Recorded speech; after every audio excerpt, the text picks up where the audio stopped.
इस ऐतिहासिक बजट पे बात करने के लिए हमारे पास एक बहुत ही खास पैनल है। सुनील कांत मुंजाल साहब है, चेयरमैन हीरो एंटरप्राइजेस से, और डॉक्टर राजेश जैन हैं, ये पेनिशिया बायोटेक से हैं, मैनेजिंग डायरेक्टर हैं यहाँ पे, और सीआईआई की नेशनल कमेटी बायोटेक्नोलॉजी में भी रह चुके हैं। सर, सबसे पहले तो इससे पहले कि मैं सेक्टर स्पेसिफिक सवाल आप लोगों से पूछूं, ये बजट कैसा, आपका पहला रिएक्शन क्या है? जो उम्मीद थी उससे बेहतर आपको लगता है ये है? क्योंकि काफी कुछ है, मिडिल क्लास के हाथ में अब ज्यादा पैसा आ रहा है, जिस सपोर्ट की जरूरत थी मिडिल क्लास को, आपको लगता है इस बजट ने काफी हद तक उसको पूरा किया है? पहले बहुत सारी जो रिकमेंडेशन सीआईआई की तरफ से दी गई थी वो इस बजट के अंदर कवर्ड थी, लेकिन जो पॉजिटिव सरप्राइज रहा है सबके लिए वो है जो एग्जाम्पशन दिया है इनकम टैक्स के ऊपर 7 लाख से 12 लाख का डायरेक्टली, कि उसमें बढ़ोतरी हो गई, ये एक्सपेक्टेशन थी, लेकिन इतनी होगी ये मेरा नहीं ख्याल किसी की भी इतनी एक्सपेक्टेशन थी। इसका जो पॉजिटिव आउटकम है कि इंडिविजुअल्स और फैमिलीज के हाथ में जो सरप्लस आएगा उससे वो केवल 3 चीज़ कर सकते हैं, या सेविंग बढ़ा सकते हैं, या इन्वेस्टमेंट कर सकते हैं, या कंजम्पशन बढ़ा सकते हैं, और तीनों में फ़ायदा है।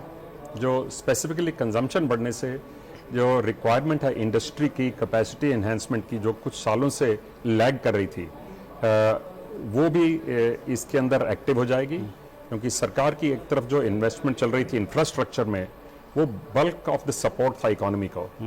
इसके साथ पैरेलल के अंदर जो प्राइवेट सेक्टर की इन्वेस्टमेंट है वो भी ज़रूरी थी, वो लगता है कि इससे आगे चल पड़ेगी। और कई सारे और एरियाज हैं जो उन्होंने कवर किए हैं। Very wide coverage has been done actually in the budget. तो राजेश सर, जैसा सुनील सर बता रहे थे कि जो एक सबसे की टेक अवे है वो है टैक्स एग्जेम्पशन जो दिया गया है, आप सहमत हैं इससे? और जो एक काफी समय से बात हो रही थी कि अर्थव्यवस्था में जो चीज की जरूरत है वो है कंजम्पशन कैसे बढ़ाया जाए, लोगों के हाथ में कैसा पैसा दिया जाए, आपको लगता है काफी हद तक ये जो समस्या है ये इसमें सॉल्व करने की कोशिश की गई है? जी बिल्कुल बिल्कुल। जब फ्लूइड इनकम आपके हाथ में आ जाएगी, जैसे बताया गया 3 ही एरियाज हैं जिसमें आप लोग उसको री इन्वेस्ट कर सकते हो।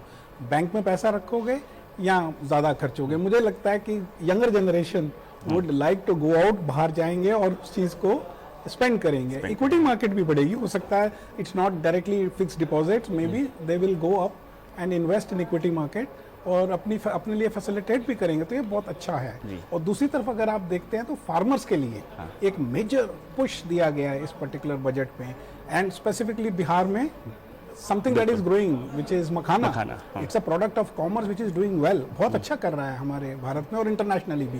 तो फिर ये फार्मर्स को ही इनकम बढ़ाएगा और वो ये नेशन वाइड होगा जहाँ जहाँ मखाना बन सकता है। तो जैसा कि उन्होंने कहा कि अगर लोगों के हाथ में पैसा आएगा तो वो इन्वेस्ट करेंगे, सेव करेंगे, खर्च करेंगे, हर तरीके से मदद करेगा। सुनील सर, चूंकि आप काफ़ी स्टार्टअप से भी बात करते रहते हैं, मिलते रहते हैं, एक बड़ा फंड ऑफ फंड्स की घोषणा की गई है काफ़ी समय से, 10,000 करोड़।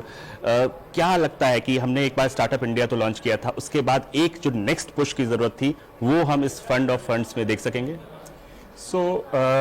ये शायद ज़रूरी भी था, ये बहुत वेलकम अनाउंसमेंट है, लेकिन शायद ज़रूरी भी था, क्योंकि जो पिछला उन्होंने क्रिएट किया था इस तरह का फंड, वो करीबन वो ख़त्म हो चुका है। सो सिडबी जो बहुत बड़ी सपोर्ट देता है बाकी फंड्स को, वो उनके लिए ये ज़रूरी था कि इस तरह का फंड एडिशनल उनके पास आए, ताकि जो ओवरऑल एक एक्टिविटी, क्योंकि अगर हम देखें हमारे को सबसे बड़ी ज़रूरत क्या है as a nation, is sustainable economic opportunity और जॉब्स। वो जो बड़ी एंटरप्राइज, एग्जिस्टिंग एंटरप्राइज होती है, उनमें कम होती है, उनमें ज़्यादा लॉजिस्टिक्स क्रिएट होते हैं, ब्रांडिंग क्रिएट होती हैं, डिज़ाइन क्रिएट होते हैं, लेकिन जो लार्ज जॉब्स होते हैं वो नई एंटरप्राइज में क्रिएट होते हैं।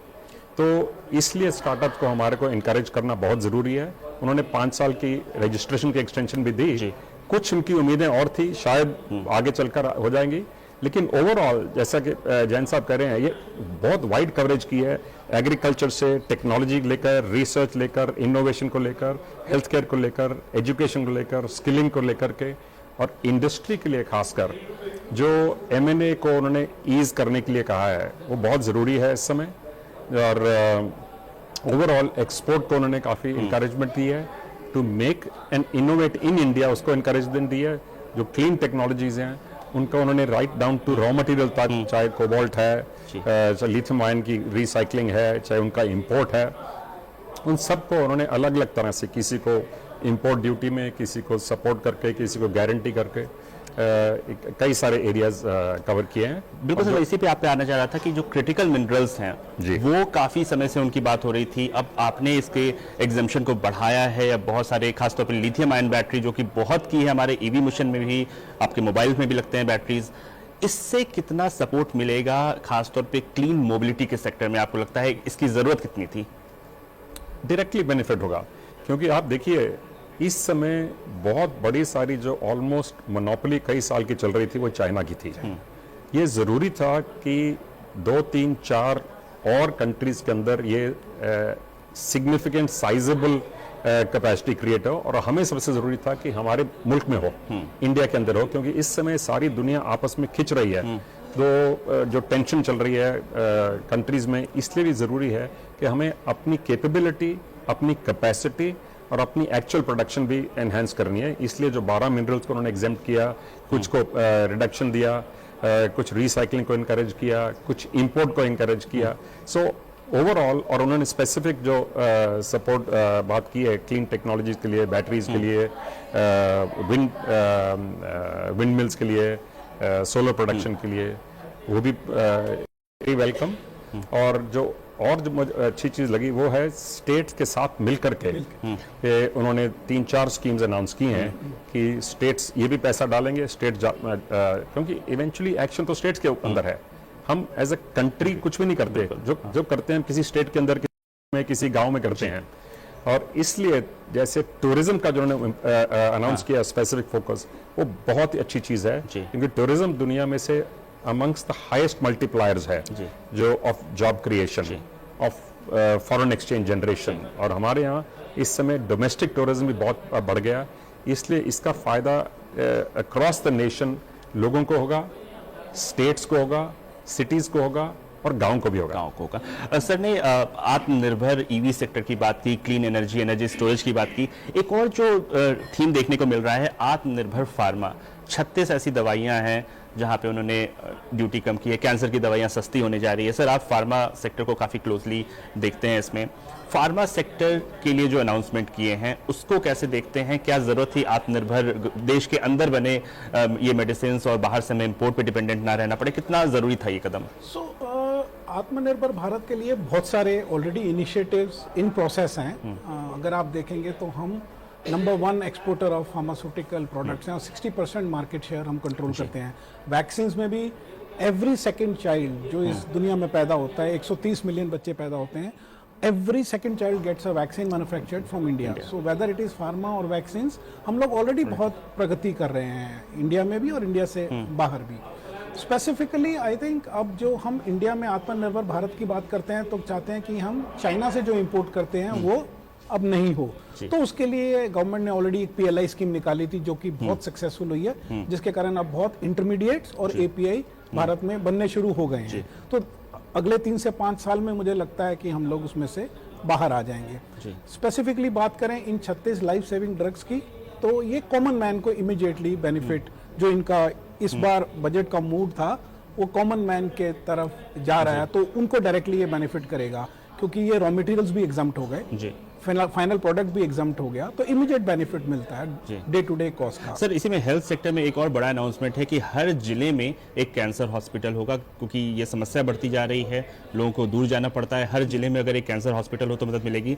200 कैंसर डे केयर सेंटर की करने की बात कही है।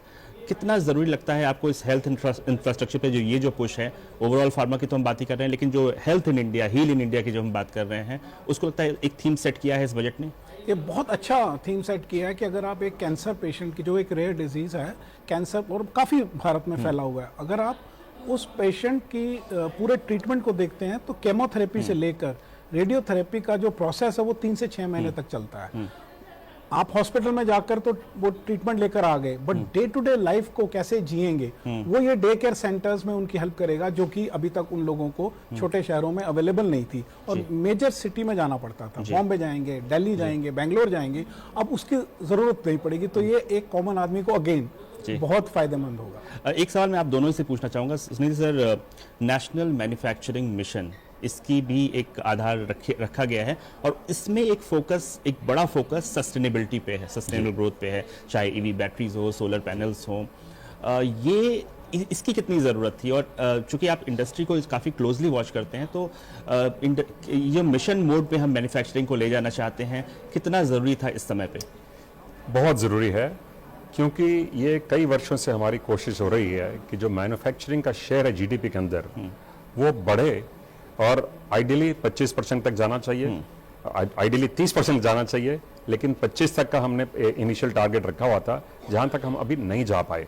तो इसलिए हमें कई जो भी तरीका हो सकता है ढूंढना है कि प्रोडक्ट्स ढूंढने हैं जिनमें हम लीडर बन सकते हैं, जिनमें हम कैपेसिटी बढ़ा सकते हैं, और वो सपोर्ट करने हैं जो पीछे लैग कर, दोनों तरह के हमारे को, दोनों तरफ इंडस्ट्री को हमारे को सपोर्ट करना है और फैसिलिटेट करना है।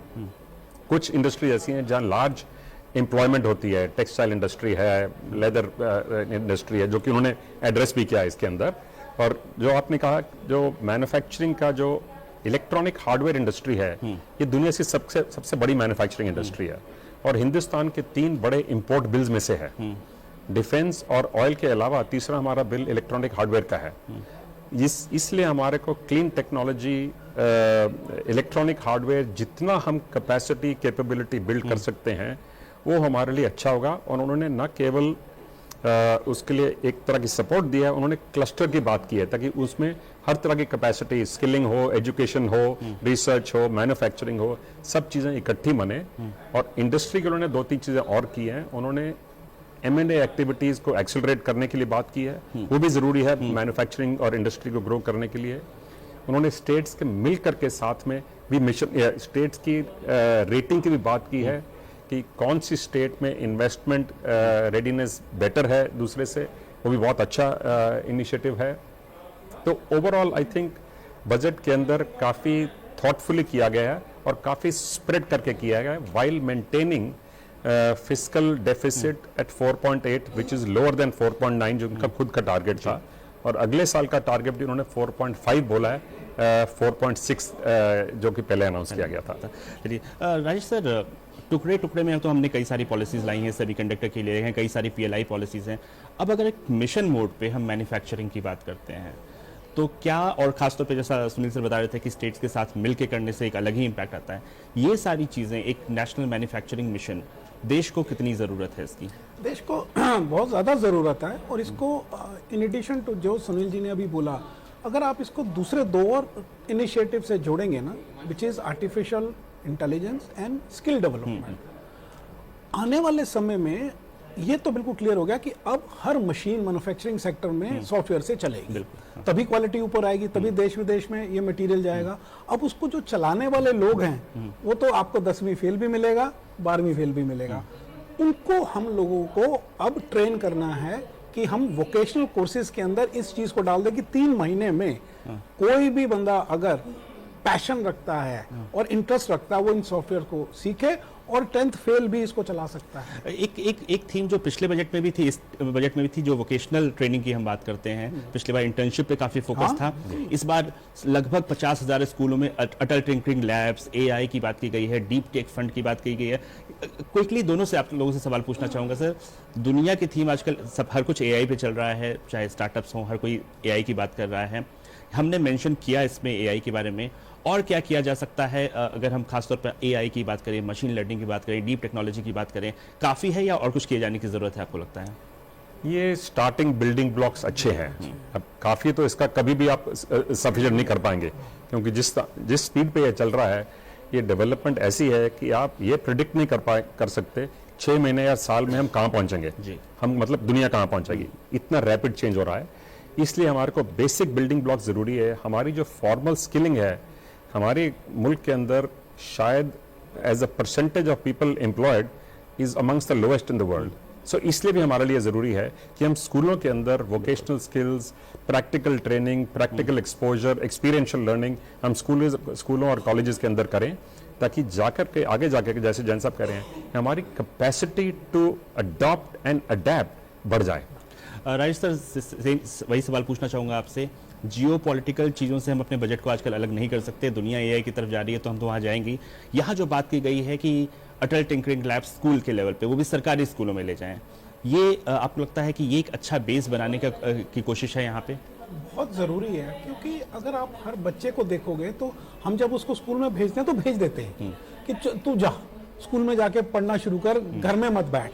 अब वो स्कूल में जाके क्या करेगा? हमारा जो एजुकेशन सिस्टम है वो उसकी कैपेबिलिटी को तो देखता नहीं है, जो स्टैंडर्ड करिकुलम है वो पढ़ा देता है, इसीलिए कुछ देर के बाद उनका इंटरेस्ट टूट जाता है। अब जो नए तरीके की एजुकेशन आ रही है, जिसमें हम लोग वोकेशनल कोर्सेज की बात करते हैं या स्किल बिल्डिंग की बात करते हैं, तो वो उनके अराउंड होगी कि उसको किस खेल में या किस काम तक के तरीके में ज़्यादा इंटरेस्ट आता है, ना कि उसकी डिग्री में या स्कूल की सर्टिफिकेशन में।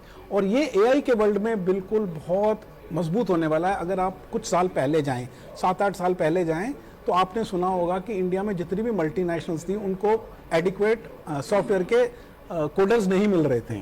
उन्होंने 10th फेल 12th फेल बच्चों को कोडिंग सिखा के उनके इंटरेस्ट के अराउंड एरिया में डिप्लॉय किया था, and they were earning 100,000 rupees per month. जिस बच्चे को 15,000 भी नहीं मिलते थे, उसको 1-1 लाख रुपया पर महीना इनकम हो गई थी। तो which means it is not the current curriculum, we have to undergo a change in our education system. हमारे फैमिली फाउंडेशन के हम स्कूल चलाते हैं, कॉलेजेस चलाते हैं, हमने सबके अंदर टिंकरिंग लैब्स लगाई हुई हैं कई सालों से, और हम क्लास 2 से कोडिंग शुरू करते हैं। ओके। और उन बच्चों का जो एक्सपोजर है, जो उनका आउटकम होता है, वो डेफिनेटली एनहेंस्ड और सुपीरियर होता है। इसलिए ये बहुत खुशी की बात है कि सरकारी स्कूलों के अंदर भी हम इस डायरेक्शन में जा रहे हैं कि बच्चों को उतना ही मौका मिले जैसा कहीं भी बेस्ट इन क्लास अपॉर्चुनिटी मिल सकती है। मैं बिल्कुल सी प्यार था सर कि जब हम एआई की बात करते हैं, नई चीज़ों की बात करते हैं, कोडिंग की बात करते हैं, तो एक क्लास की बात करते हैं कि एक पर्टिकुलर टाइप के स्कूल में पढ़ने वाला बच्चा हो, वो सीखेगा, वो एआई जानेगा। लेकिन यहाँ पे सरकारी स्कूलों की बात कर रहे हैं। एक आखिरी सवाल आप दोनों से ही पूछना चाहूँगा, एक या दो, अगर आपसे मैं कहूँ 3 ऐसे टेक अवेज बताएं इस बजट से जो कि आपको लगता है कि सबसे की हाईलाइट है। दोनों से ही पूछना चाहूंगा, पहले आपसे सुनील सर मैं पूछना चाहूंगा, 3 बड़ी चीजें इस बजट से आप क्या लेके जा रहे हैं? एक कई सारे इनिशिएटिव्स हैं जो कि ईज ऑफ डूइंग बिजनेस और ईज ऑफ लिविंग के ऊपर फोकस करते हैं। जैसे न्यू एम्पावर्ड ग्रुप बनाया जाएगा जो सारे नॉन फाइनेंशियल रूल्स और रेगुलेशन देखेगा। वो कहीं खास मैंने डिस्कशन में सुना नहीं कहीं पर, लेकिन बहुत इंपॉर्टेंट है वो। और दूसरा कि जो ओवरऑल इनकरेजमेंट की गई है, तो चाहे वो खेत में काम करने वाला है, चाहे गरीब है, तो उनकी जो basic amenities, basic health nutrition के ऊपर जो सपोर्ट किया गया है वो बहुत अच्छा है। और तीसरा जो overall building capability as a nation, ये 3 मेरे को बड़े पिलर्स लगे हैं इस बजट के, जो कि आगे चल करके विल सर्व अस वेल। जी राजेश सर, यही सवाल, 3 बड़ी चीजें आप इस बजट से क्या लेके जा रहे हैं? पहली चीज, they have done a lot of good to farmers. Farmers के लिए इन्होंने बहुत कुछ अच्छा किया जो हमारे देश के लिए इंपॉर्टेंट है, बिकॉज ये लोग हमारे टेबल पे खाना डालते हैं, तो इनकी इज्जत करना, इनको रिकॉग्नाइज करना, this is my first take away. दूसरी बात यह है कि जो इन्होंने एमएसएमई को इंपॉर्टेंस दी है ना, उससे एम्प्लॉयमेंट और बढ़ेगी। यंगस्टर्स हमारे देश की एमएसएमई में काम करना ज़्यादा प्रेफर करेगा रादर दैन किसी लार्ज ऑर्गेनाइजेशन में या बाहर जाने के लिए। तीसरा कि जो इन्होंने अब इनकम टैक्स एग्जम्पशन भी दे दी है, मतलब अप टू 12 लाख रुपए तक, इट्स बहुत बड़ा मूव है, 7 लाख से 12 लाख पे जाना। ये फ्लूइड इनकम बढ़ाएगा और फिर एक एनकरेज करेगा लोगों को कि आप अपना बिजनेस भी शुरू कर सकते हो और एम्प्लॉय भी जनरेट कर सकते हो। तो इस खास बजट पे आप दोनों ने ही बात की, हमसे बात करने के लिए बहुत बहुत शुक्रिया। Thank you.